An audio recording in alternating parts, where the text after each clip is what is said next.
Saudi আরবের রিয়াদে একটি sofa তৈরির কারখানায় ভয়াবহ মর্মান্তিক অগ্নিকাণ্ডে ১৭ জন আমাদের প্রবাসী ভাইয়ের মৃত্যু ঘটেছে। তার মধ্যে নওগাঁ জেলার আত্রাই উপজেলার কিন্তু ১৩ জন। এই ১৩ জনের মধ্যে আবার এক মা, ময়না নামক এক মায়েরই ২ সন্তান। সেই ময়না নামক মায়ের পরিবারটা আজকে শোকের ছায়া নেমে এসেছে। সন্তানকে পাঠিয়েছিল কত জল্পনা কল্পনা আশা আকাঙ্ক্ষা নিয়ে। সন্তান বিদেশে গেছিল, ওই সন্তান বিদেশ থেকে পিতামাতার জন্য টাকাও পাঠাচ্ছে, বাড়ি তৈরি হচ্ছে, বিল্ডিং তৈরি করছে। সেইখানে তার বাড়ির কিন্তু ভিত্তি স্থাপন তৈরি করা হয়েছে, বেস তৈরি করা হয়েছে। সন্তান বাড়িতে আসবে, সন্তান বাড়ি দেখবে, কত খুশি হবে, মা বাবার কত আশা আকাঙ্ক্ষা। কিন্তু ওই মায়ের কান্নায় আজকে আকাশটা ভারী হয়ে উঠেছে। ওই মা আজকে সন্তানের চেহারা না, ওই মা আজকে শুধুমাত্র সন্তানের লাশের চেহারা দেখার জন্য সময় গুনছে, কখন আমার সন্তানের লাশ আসবে। মৃত্যুটা কত বড় ভয়ানক! আল্লাহ সুবহানাহু ওয়া তাআলা তিনি এই জন্য বলেন, কুল্লু নাফসিন যায়িকাতুল মাউত, প্রত্যেকটা নফসকে, প্রত্যেকটা প্রাণীকে মৃত্যুর স্বাদ আস্বাদন করতেই হবে। এই জন্য রাসূলুল্লাহ সাল্লাল্লাহু আলাইহি ওয়াসাল্লাম তিনি বলেন, আকসিরু যিকরা হাযিমিল লাযাতিল মাউত। আল্লাহ রাসূল সাল্লাল্লাহু আলাইহি সাল্লাম বলছেন, ওই মৃত্যুকে বেশি বেশি তোমরা স্মরণ করো, যেই মৃত্যু সমস্ত শখ, সমস্ত আহ্লাদ, সমস্ত স্বপ্নকে মুহূর্তের মধ্যে চূর্ণ বিচূর্ণ করে ফেলে। মৃত্যু এটা একটা ভয়ানক, একটা বড় একটা শব্দ। এই মৃত্যু আপনার আমার সবার হবে। এই ১৭ জন যুবক বাংলাদেশ থেকে সৌদি আরবে পাড়ি জমিয়েছিল। তারা কল্পনাও করতে পারে নাই যে ২০২৬ সালে এই দিনে আমাদের শেষ দিন ঘটে যাবে। কিন্তু দেখেন, এটাই হলো বাস্তবতা, এটাই হলো চিরন্তন সত্য। আল্লাহ সুবহানাহু ওয়া তাআলা কোরআনুল কারীমে অন্য জায়গায় তিনি বলেন, সকল স্বপ্ন মুহূর্তের মধ্যেই ধূলিসাৎ হয়ে যাবে, মৃত্যু নামক এই একটি মাত্র ওসিলা মাধ্যম দিয়ে। আল্লাহ রাব্বুল আলামিন কোরআনুল কারীমে এইভাবে বলেন, ফাইযা জাত আজালুহুম লা ইস্তাখিরুনা সাআতাও ওয়ালা ইস্তাকদিমুন। আল্লাহু আকবার! মৃত্যু যার যেইখানে লেখা আছে, ঠিক সেই মুহূর্তেই মালাকুল মউত আপনার কাছে, আমার কাছে হাজির হয়ে যাবে। আল্লাহু আকবার! কখনো কি চিন্তা করতে পেরেছেন, মৃত্যুর সময় উপস্থিত হয়ে গেলে ১ সেকেন্ড কেউ সামনে অগ্রসর হতে পারবে না, ১ সেকেন্ড, ১ মুহূর্ত, ১ ধাপ পিছে আসতে পারবে না।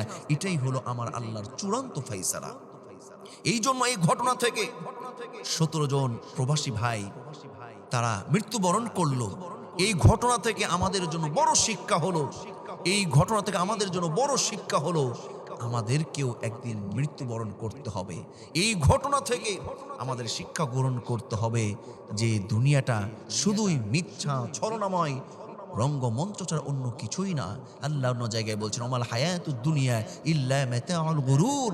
এই দুনিয়াটা মিথ্যা ছলনাময় ধোঁকার মঞ্চ ছাড়া অন্য কিছুই না, এটা মনে রাখতে হবে। এই জন্য দুনিয়ার মোহে পড়ে নয়, আল্লাহ রাসূল বলছেন, মৃত্যুটাকে বেশি স্মরণ করো। মৃত্যুর স্মরণ যার মধ্যে বেশি থাকবে, দুনিয়ার জন্য সে নিঃসন্দেহে পাগল কম হবে, পরকালের জন্য সে বেশি পাগল হবে। মৃত্যুর স্মরণ যার মধ্যে বেশি থাকবে, তার মধ্যে হাসি তামাশা কমে যাবে, কান্না, আল্লাহর প্রত্যাশা, দয়ার সে পাগল হয়ে যাবে। মৃত্যুর স্মরণ যার মধ্যে যত বেশি থাকবে, এই মৃত্যুর স্মরণ তাকে সমস্ত অন্যায় পাপ থেকে বাঁচিয়ে রাখবে, নেক কাজ করা তার জন্য সহজ হয়ে যাবে। এই জন্য এই ঘটনা থেকে, সৌদি আরবের রিয়াদে যে ঘটনা ঘটলো, আমার বাংলাদেশের ১৭ জন ইয়াং ম্যান যুবক, তারা এই আগুনে জ্বলে ছারকার হয়ে গেল, পুড়ে গেল, দুনিয়া ছেড়ে চলে গেল। পরিবারগুলো আজকে আত্মনাদ করছে। আমরা আল্লাহর কাছে দোয়া করছি, রব্বুল আলামিন তোমার কাছে দোয়ার দরখাস্ত মাবুদ, এই ১৭ জন যুবকগুলোকে তুমি ক্ষমা করে শাহাদাতের মর্যাদা নসিব করো, এবং এই ১৭টা পরিবারকে, পিতামাতা, স্ত্রী, সন্তানদেরকে সবরে জামিল, ধৈর্য ধারণ করা তৌফিক তুমি দান করো। এই দোয়া করব, এই দোয়া আমরা করব। সর্বোপরি সর্বশেষ আমাদের জন্য শিক্ষা হলো এইটাই, আল্লাহ বলছেন, এ ঈমানদারগণ, ইয়া আইয়ুহাল্লাযীনা আমানুত্তাকুল্লাহা ওয়াল তানজুর নাফসুম মা কদ্দামাত লিগাদিন ওয়াত্তাকুল্লাহ। আল্লাহ বলছেন, হে ঈমানদারগণ, তোমরা আল্লাহকে ভয় করো, আল্লাহকে ভয় করে চলো, আর আগামী দিনের জন্য তোমরা কিছু পাঠাও, আগামী দিনের জন্য কিছু তোমরা তৈরি করো। শুধু দুনিয়ার জন্য আমরা পাগল না হয়ে, দুনিয়ার জন্য বাড়ি গাড়ি অট্টালিকা তৈরি না করার জন্য, আমাদের আগামী দিনের জন্য, আখিরাতের জন্য, পরকালের জন্য আল্লাহর হস্তে আমাদের কিছু করা দরকার। আপনি দুনিয়ার মোহে পড়ে ভুল পথে চলেন না। এই জন্য আমাদের জন্য বড় শিক্ষা হলো, যে কোনো মুহূর্তে মৃত্যু এসে যেতে পারে। মৃত্যুর ভয় দিলে জাগ্রত থেকে 5 ওয়াক্ত নামাজ পড়ুন।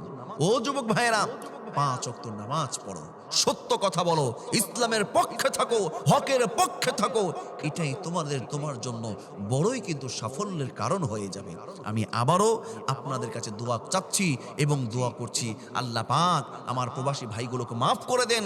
বর্তমানে যারা বিভিন্ন দেশে যারা প্রবাস জীবন যাপন করছে, আমার প্রবাসী ভাইদের বোনদেরকে আল্লাহ পাক সুস্থ রাখুন, নিরাপদে রাখুন, ভালো রাখুন, এই প্রত্যাশাই করতে।